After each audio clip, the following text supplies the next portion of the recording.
बिस्मिल्लाहिर्रहमानिर्रहीम। Dear students, अस्सलाम वालेकुम। नवीद साबरी है। स्टूडेंट्स, आज पास्ट टेंसेस से रिलेटेड हम जो ट्रांसलेशन 3 की हमारी एक्टिविटी है उसके बारे में कुछ बात करने जा रहे हैं। तो इस हवाले से उस लेक्चर का रेफरेंस जो कि ट्रांसलेशन 2 के नाम से हमने पढ़ा था, वो आप समझ लें कि उसी की कंटिन्यूएशन है। पहले वो हमने प्रेजेंट टेंसेस के बारे में पढ़ा था और ये पास्ट टेंसेस का है। पास्ट टेंसेस में 4 टेंसेस होते हैं: simple past, past continuous, past perfect continuous. जैसा कि लास्ट लेक्चर में भी मैंने बताया था कि हमारा फोकस इस लेक्चर में ज़्यादा ट्रांसलेशन के ऊपर है और स्ट्रक्चर के ऊपर है। हमारा फोकस जो है वो इसके यूज़ के ऊपर बहुत ज़्यादा फ़िलहाल नहीं है। तो वन बाय वन हम इन टेंसेस को देखते हैं। Simple past tense. Simple past tense में आप देखें कि सेकंड फॉर्म यूज़ होती है। एक्टिव वॉइस और पैसिव वॉइस दोनों तरह के स्ट्रक्चर्स आपके सामने लिखे गए हैं इस टेबल में। सिंपल, नेगेटिव और इंट्रोगेटिव, और बताया गया है कि किस तरह से कौन सी फॉर्म आती है, कौन सा स्ट्रक्चर यूज़ होता है, और साथ ही एग्जाम्पल दे के बताया गया है। और राइट साइड वाले कॉलम में फंक्शन बताया गया है कि ये किस सिचुएशन में यूज़ होता है।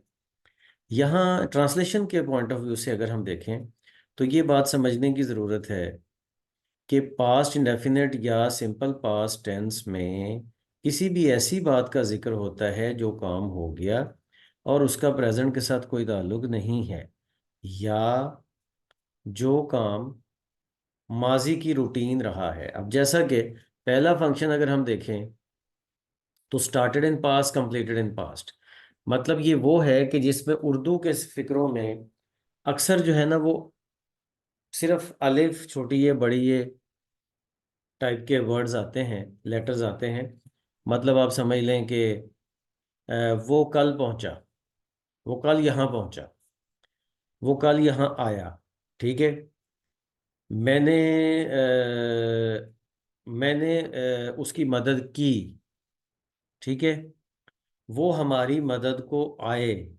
ठीक है। इस तरह करके सिर्फ ये एक ही किसी भी पास्ट इवेंट के बारे में होता है। लेकिन यही वो टेंस है कि जिस टेंस में पास्ट रूटीन भी शो की जाती है, और अगर पास्ट रूटीन शो की गई हो तो फिर ता था, ती थी, ते थे वगैरह उर्दू सेंटेंसेस के एंड पे आएगा। यानी कि आप ये समझ सकते हैं कि he went to school on foot yesterday। तो यहाँ पे सिंपल पास्ट है, लेकिन हम कहेंगे कि वो कल पैदल स्कूल गया। लेकिन अगर यही he went to school on foot हो बट आगे लिखा हो इन हिज चाइल्डहुड, तो फिर हम इसी का तर्जमा ता था करेंगे कि वो अपने बचपन में पैदल स्कूल जाता था। ठीक है।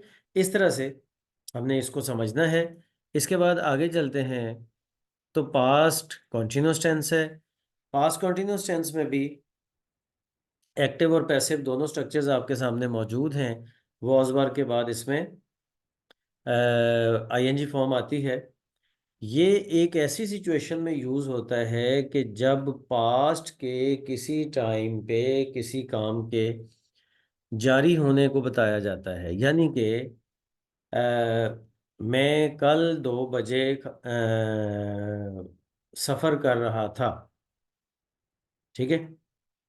तो मैं कल 2 बजे सफ़र कर रहा था।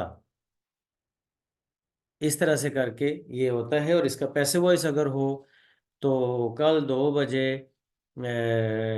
मुझे बेवकूफ़ बनाया जा रहा था। ठीक है। इस टाइप का कोई स्ट्रक्चर पैसिव वॉइस में भी आ सकता है। तो एक्टिव और पैसिव दोनों में जो पीछे हमने पढ़ा है ना, पास्ट कंटिन्यूस, पास्ट, ये इंडेफिनिट टेंस, सिंपल पास्ट, इसमें भी पैसिव वॉइस में हो सकता है। मतलब दे प्लेड अ मैच, उन्होंने मैच खेला। A match was played by them, match उनसे खेला गया।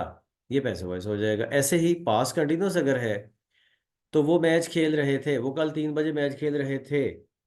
अगर पैसिव वॉइस में आएगा तो a match was being played by them, कल 3 बजे उनसे मैच खेला जा रहा था। मैंने 3 बजे का पॉइंट यहाँ पे नहीं लिखा हुआ कि सेंटेंस खाम खा लॉन्ग ना हो जाए। और हमारा फोकस जो है वो स्ट्रक्चर से हट ना जाए। अदरवाइज इसमें कोई ना कोई टाइम तो मेंशन करना पड़ता है, बताना पड़ता है कि पास्ट के किस टाइम पे ये काम चल रहा था। अच्छा, इसी तरह से पास्ट परफेक्ट टेंस जो होता है ना, पास्ट परफेक्ट टेंस को हम बोलते हैं पास्ट बिफोर पास्ट। इसमें कोई ऐसा काम शो किया जाता है कि जो किसी भी पास्ट के टाइम से पहले कंप्लीट हो गया था। ठीक है, they had played a match, इसमें भी मैंने बेसिक स्ट्रक्चर लिखा है, लेकिन कोई ना कोई टाइम तो मेंशन करना पड़ेगा या कोई इवेंट मेंशन करना पड़ेगा। They had played a match when I reached, जब मैं पहुंचा तो वो मैच खेल चुके थे। ठीक है, इसी तरह से पैसिव वॉइस में भी हो सकता है कि जब मैं वहां पहुंचा तो मैच उनसे खेला जा चुका था। ये इसका पैसिव वॉइस का स्ट्रक्चर बनेगा।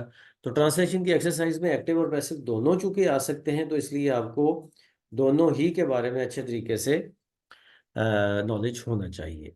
राइट। इसका फिर नेगेटिव और इंट्रोगेटिव का जो स्ट्रक्चर है वो सारा आपके सामने लिखा हुआ है।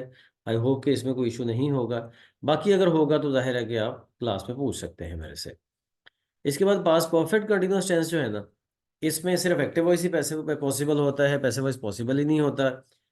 इसमें हम कुछ ऐसी सिचुएशन की बात करते हैं कि कोई काम जो पास्ट के किसी टाइम से पहले शुरू हुआ और पास्ट के उस टाइम पे चल रहा था, और हमारा फोकस उस टाइम से पहले पहले वाली एक्टिविटी पे है। जैसा कि they had been playing a match since morning, वो सुबह से मैच खेल रहे थे। ठीक है, कब? पास्ट के किसी टाइम का मेंशन करके हम कहेंगे कि वो उस टाइम से पहले सुबह से मैच खेल रहे थे। ठीक है, तो रहे थे इसमें नॉर्मली उर्दू के सेंटेंसेस में आता है, जिससे हमें थोड़ी सी पहचान हो जाती है कि पास्ट परफेक्ट कंटिन्यूअस टेंस जो है वो किस तरह का सेंटेंस होता है। तो ये था हमारा पास्ट का लास्ट टेंस। इसके साथ ही ये ट्रांसलेशन 3 की हमारी डिस्कशन कंप्लीट होती है।